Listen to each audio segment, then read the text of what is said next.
இன்றைய முக்கிய செய்திகள். இன்றைய பரபரப்பான அரசியல் களத்தில் தமிழக சட்டசபையில் நடந்த அதிரடி நிகழ்வுகளை பற்றி தான் நாம் பார்க்க போகிறோம். மக்கள் பணத்தை தொடமாட்டோம், தொட்டவர்களை விடமாட்டோம், இப்படி ஒரு ஆவேசமான எச்சரிக்கையை விடுத்திருக்கிறார் தமிழக முதல்வர் விஜய்.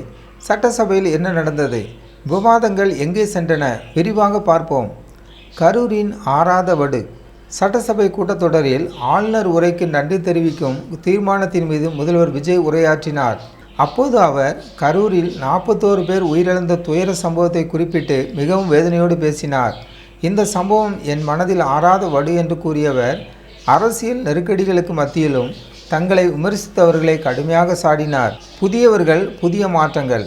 தொடர்ந்து பேசிய முதல்வர், எங்கள் அமைச்சரவையில் உள்ளவர்கள் அனைவரும் புதியவர்கள், மக்கள் சேவை செய்ய மட்டும்தான் எங்களுக்கு தெரியும், கோயில் பணத்தையோ கனிம வளங்களையோ கொள்ளையடிக்க எங்களுக்கு தெரியாது என்று ஒரு குண்டை தூக்கி போட்டார்.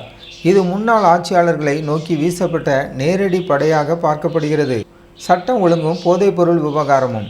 முக்கியமாக சட்டம் ஒழுங்கு பற்றி பேசிய அவர், கடந்த ஆட்சியில் முழுநேர டிஜிபி கூட நியமிக்கப்படவில்லை, எங்கள் ஆட்சி வந்த பிறகுதான் தகுதியானவர்கள் நியமிக்கப்பட்டிருக்கிறார்கள், போதைப் பொருட்கள் தான் சட்ட ஒழுங்கு சீர்கேட்டுக்கு முக்கிய காரணம் என்று குற்றம் சாட்டினார்.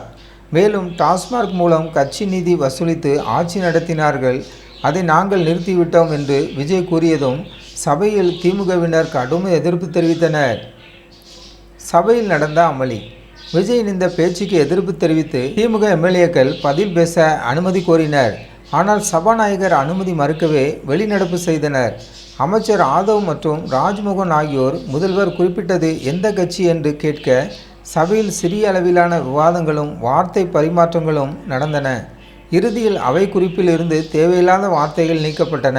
இதன் பிறகு மீண்டும் தனது பேச்சை தொடர்ந்த முதல்வர் விஜய், கட்சி நிதி என்ற பெயரில் நடந்த கொள்ளைகளை நாங்கள் அனுமதிக்க மாட்டோம், மக்கள் பணத்தை நாங்கள் தொடமாட்டோம், தொடுபவர்களை விடவும் மாட்டோம் என்று முழக்கமிட்டு உரையை நிறைவு செய்தார். இந்த அதிரடி பேச்சு தற்போது சமூக வலைத்தளங்களில் வைரலாகி வருகிறது.